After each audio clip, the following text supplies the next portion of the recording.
Hermano Jonathan, Johnny, va a exhortarnos la palabra en esta mañana.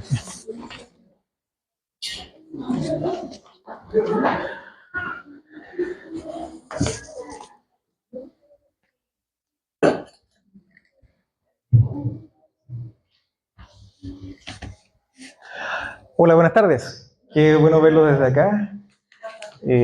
Siempre es bueno, es grato compartir con todos los hermanos, tanto los que nos reunimos abajo como los que se reúnen acá. Somos una familia completa. Estamos separados por distancias geográficas, pero somos una familia, al fin y al cabo.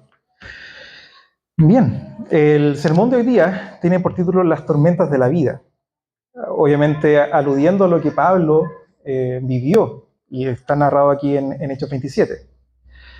Imagino que todos, en mayor o menor grado, hemos experimentado situaciones complejas en la vida, situaciones en que nos vemos una salida o un buen resultado, un buen término, como por ejemplo ser despedidos del trabajo, tener una enfermedad grave o ser víctimas de violencia. Y pensando en esto, también podemos extrapolarlo a lo que está pasando hoy día, en las elecciones. Hemos visto que nuestro país se ha polarizado entre izquierda, derecha. Imagínense lo que va a pasar después, ¿cierto? Ponerse en ese escenario nos pone nerviosos, porque según muchos va a ser caótico después del resultado de las elecciones.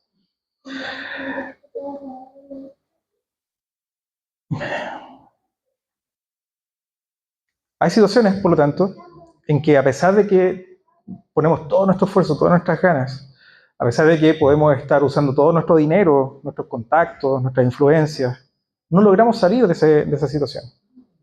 ¿Qué haces cuando pasa eso? ¿A quién recurres?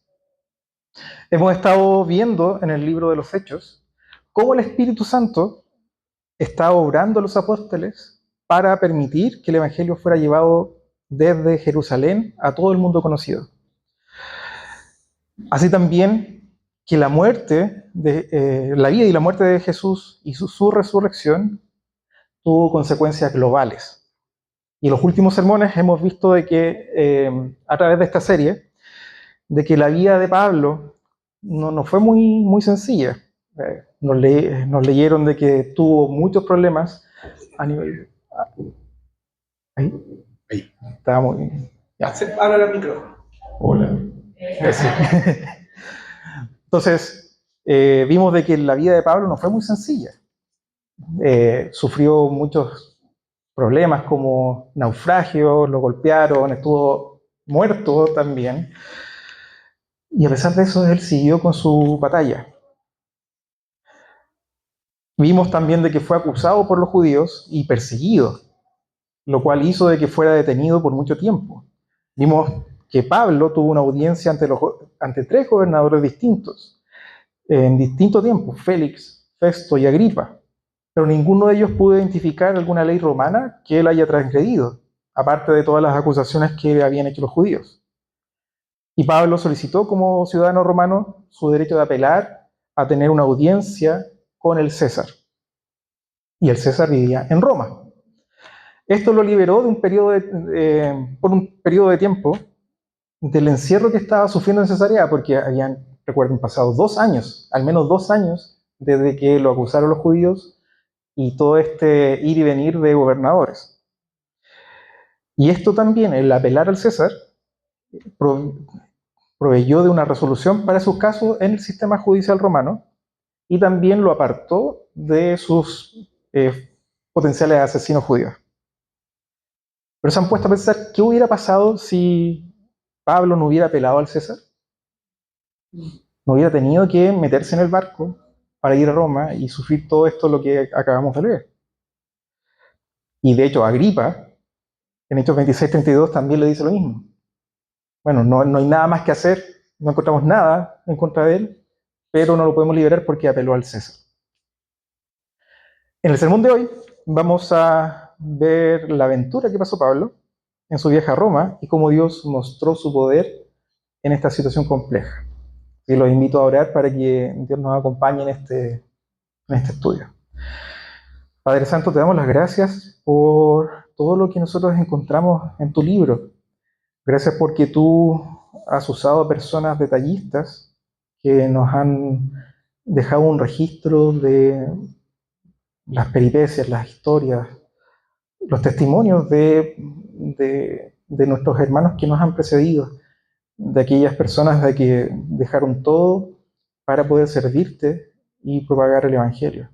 Gracias porque a través de tu Espíritu ellos pudieron propagar esta palabra y eso ha permitido que nosotros ahora también podamos conocerla y alabarte, Señor. Guía nuestros pensamientos, nuestros corazones para poder entender lo que tú tienes preparado para nosotros. En el nombre de Jesús, amén.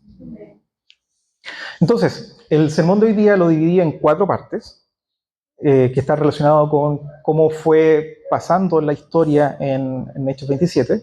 La primera es la partida desde Cesarea, que es el versículo 1 al 8, la advertencia que hace Pablo a sus compañeros de viaje, versículos 9 al 12.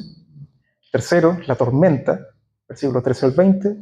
Y por último, la confianza de Pablo a pesar de las condiciones adversas. ¿Podemos ver el mapa? Bueno, aquí tienen el mapa del viaje que realizó Pablo. No.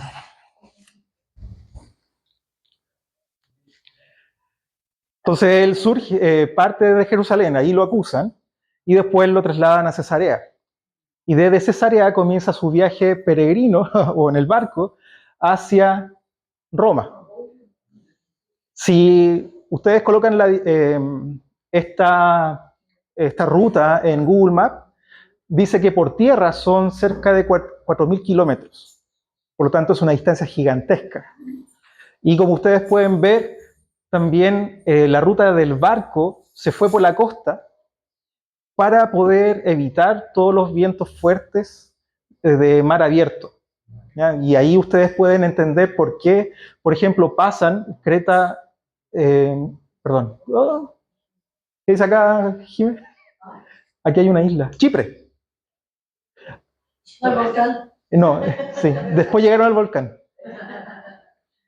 No, era Chipre. Ellos claro, acá. Ese es Chipre.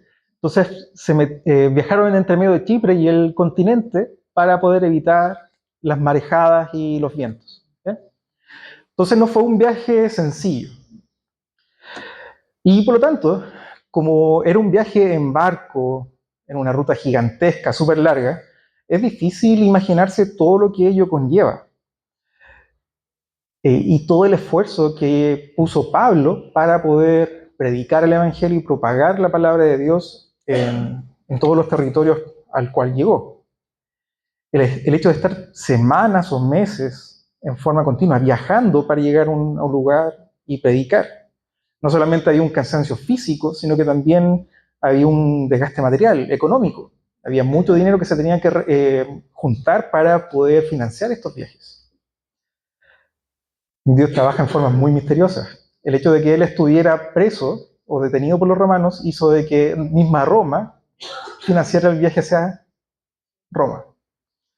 Entonces, claro, una situación mala es utilizada por Dios para algo bueno. Pablo quiso siempre visitar a los hermanos en Roma, pero este mismo trabajo de estar de misiones constantemente se lo impedía. Eso lo vemos en Romanos 15:23, la carta que Pablo escribe a las personas que vivían en Roma. Y dice, pero ahora que ya no me queda un lugar donde trabajar en estas regiones, y como desde hace muchos años anhelo verlos, tengo planes de visitarlos cuando vaya rumbo a España. Espero que, después de que haya disfrutado de la compañía de ustedes por algún tiempo, me ayuden a continuar el viaje. Por ahora, voy a Jerusalén para llevar ayuda a los hermanos, ya que Macedonia y Acaya tuvieron a bien hacer una colecta para los hermanos pobres de Jerusalén. Y efectivamente, Pablo llega a Jerusalén con esta ayuda recolectada. Por eso allí en donde lo toman detenido, y para protegerlo, los romanos a Pablo de los judíos, lo trasladan a Cesarea, ¿eh? En donde, como ya vimos, se entrevistó con estos 3 gobernantes romanos. Y en En la narración del viaje vemos de que inicia tranquilo. Es un viaje que incluso se dieron el lujo de bajar en Sidón. Perdón, yo soy re malo para los nombres. Sidón, lo tengo anotado acá. Donde el centurión Julio le permite bajar para que sus amigos puedan estar con él y de esa forma estar un tiempo agradable. Luego subieron por la costa usando a Chipre para protegerse, como les había comentado, y de esa forma llegaron a Mira, que es una ciudad porteña en la provincia de Lidia. Y ese viaje dura 15 días aproximadamente. Y ahí encuentran un barco más grande que los puede llevar hasta Italia. Y el barco avanzó lentamente, evitando la ruta más corta, que era la ruta recta, debido a que era más peligrosa. Y por tanto, zarpa al sur desde la isla donde había menos viento y mejores puertos para barcos comerciales grandes como ese. Y eventualmente llegaron a la Sea, un puerto en el sur de Creta, que está por acá. ¿Ven? Ahí está. Entonces, una aventura que nosotros sabemos por los relatos que fue tormentosa, parte súper tranquila. No se imaginaba lo que iba a pasar, de hecho iban confiados respecto a la habilidad del capitán del barco y de los tripulantes. Pero Pablo tenía mucha experiencia en viajes, ya había naufragado 3 veces, y le da la recomendación a los navegantes. Aquí vemos de que Lucas comienza diciendo, Lucas es el que escribió Hechos, ¿cierto? Y Lucas iba presencialmente en el barco, fue testigo de primera mano de lo que estaba pasando. Y dice, se había perdido mucho tiempo y era peligrosa la navegación por haber pasado ya la fiesta del ayuno. Así que Pablo advirtió, señores, veo que nuestro viaje va a ser desastroso y que va a causar mucho perjuicio tanto para el barco y su carga como para nuestras propias vidas.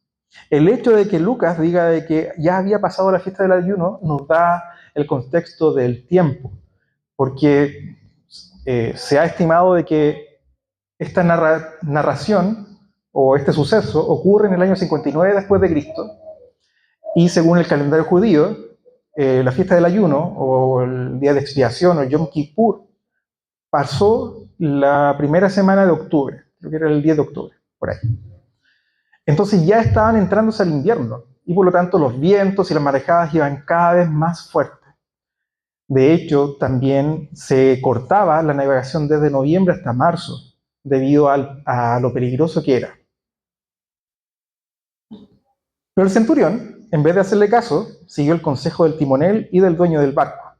Bueno, obviamente yo voy a hacerle caso también a una persona con experiencia, si es un marino, yo imagino que tiene experiencia. Pablo tenía una experiencia también, era una experiencia dada por sus viajes constantes, pero el centurión, que era el que iba a cargo de todos los prisioneros, le hizo caso al dueño del barco.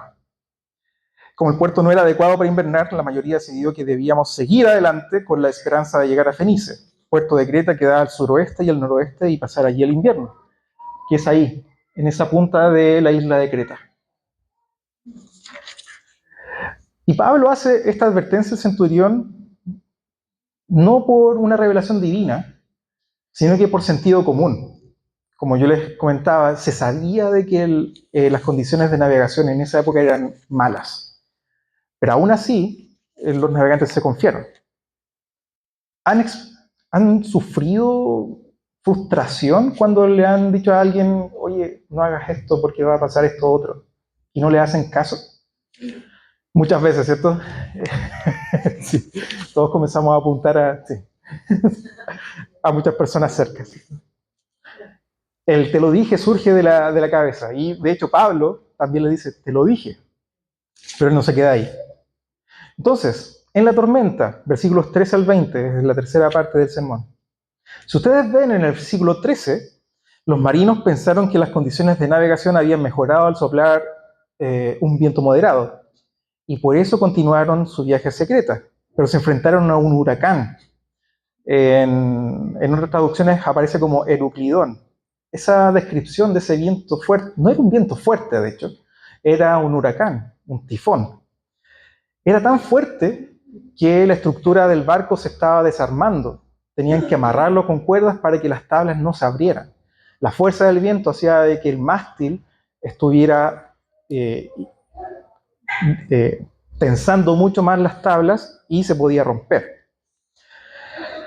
Por lo tanto, era una condición bastante agresiva. Las condiciones de navegación no eran buenas, ni siquiera podían guiarse por el sol o las estrellas, por lo nublado que estaba. Y había desesperación entre todos los que estaban a bordo. Perdieron la esperanza de salvarse. ¿Han estado ustedes en una situación así? En que han visto que la situación se vuelve inalcanzable de resolver. Me acuerdo de la pandemia, del terremoto del 2010 y muchas otras situaciones en que por mucho esfuerzo que uno ponga, uno no sale de ahí. Pero Pablo tenía confianza, que es el punto 4. Pablo, frente a esta situación, les dice que debieron hacerle caso de no seguir el viaje, no con una actitud altanera, yo sabía, así que perdieron. De hecho, él también iba en el barco. Pero no estaba criticando, ni tampoco estaba envanecido, porque había aceptado el resultado del viaje. E insta a los navegantes a no rendirse, a cobrar ánimo, debido a que al Dios al cual él servía les protegería la vida a los 276 tripulantes. ¿Por qué? Porque Dios tenía un propósito para él. Tenía que ir a hablar ante el César. Tenía que ir a Roma.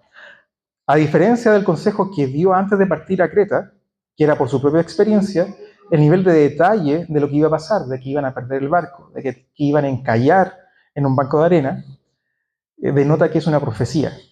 En este caso, Pablo no estaba hablando con sus propias palabras, sino que, según lo que un ángel le comunicó, Dios le dio a conocer su plan a Pablo. Y Pablo no debe haber pedido solamente de que la tormenta se calmara o de que el barco no se destruyera. Él pidió por cada uno de los pasajeros de ese barco. Dios responde a esa oración y salva a todos, a pesar de que las condiciones eran desfavorables completamente.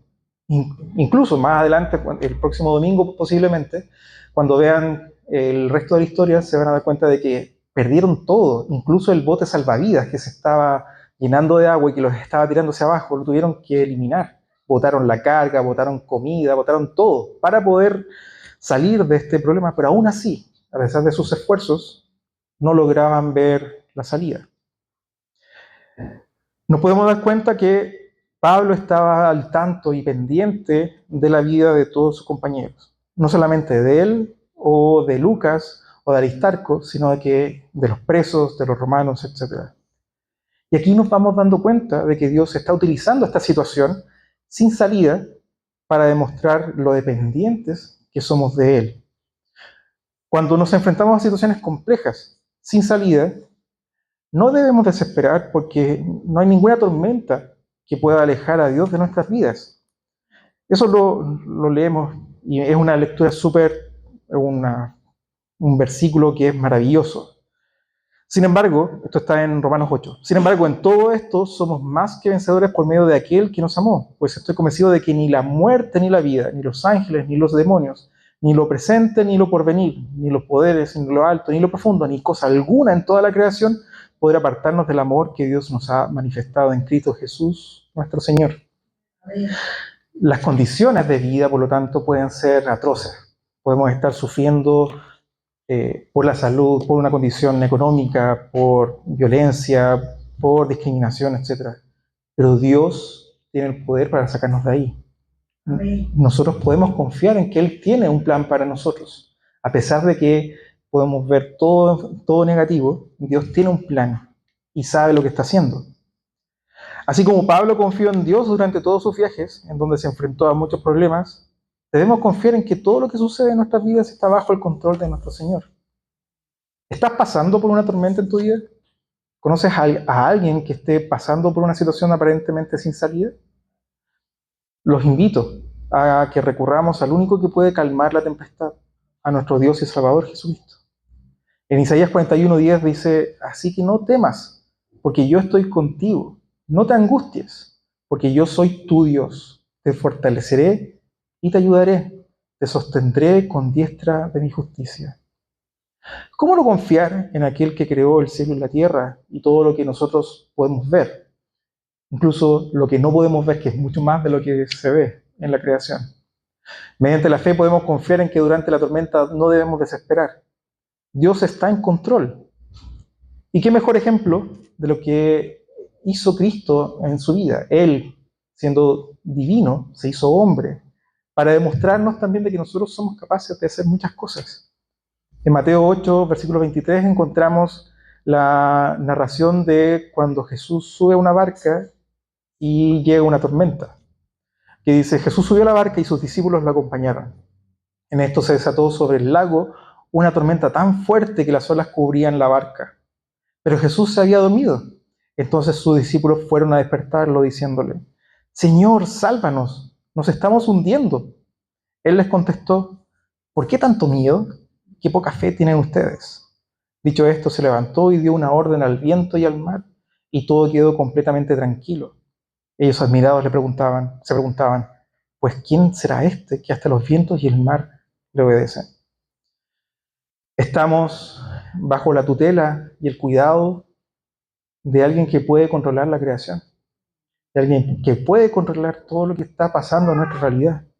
¿Cómo podemos temer frente a distintas situaciones en que personas se portan mal con nosotros, enfermedades, situaciones en que no tenemos salida? Les insto a que pongamos nuestra confianza en ese Dios todopoderoso. En resumen, vimos que Pablo fue trasladado desde Cesarea hacia Roma para tener una audiencia con el César. En este viaje tormentoso, Pablo muestra su confianza en el Dios al cual sirve, quien le promete que salvará a todos los del barco. Este viaje misionero tenía un propósito, y por eso salva Dios a toda la gente. Tenía un propósito de llegar a Roma para comenzar o para seguir propagando el Evangelio. Recordemos que nunca un mar en calma hizo un marinero experto, y por lo tanto todas las angustias y pruebas que experimentamos en la vida nos preparan para ayudar a otros y ser testigos de la grandeza de Dios. Oremos. Padre Santo, te damos las gracias porque a pesar de que pasamos dificultades, pasamos problemas, tú siempre nos muestras la luz al final de ese camino. Confiamos en ti de que cualquier angustia que pasamos tiene un propósito. Confiamos en que el sufrimiento que podemos experimentar nos sirve para aumentar nuestra fe. Que las experiencias negativas, que las lágrimas que hemos derramado, nos ayudan a poder consolar a otros, nos ayudan a dar ánimo a otros en situaciones complejas. Te pido que a cada uno de nosotros nos des ese corazón dispuesto a creer en ti, a pesar de que muchos no crean en ti y que traten de salvarse por sus propias cuentas. Danos esa capacidad de tener una fe inamovible, de que a pesar de las condiciones nosotros podamos decir que tú nos vas a salvar y que podemos dormir confiados en lo que viene en nuestro futuro. En el nombre de Jesús te lo agradecemos y te lo pedimos. Amén.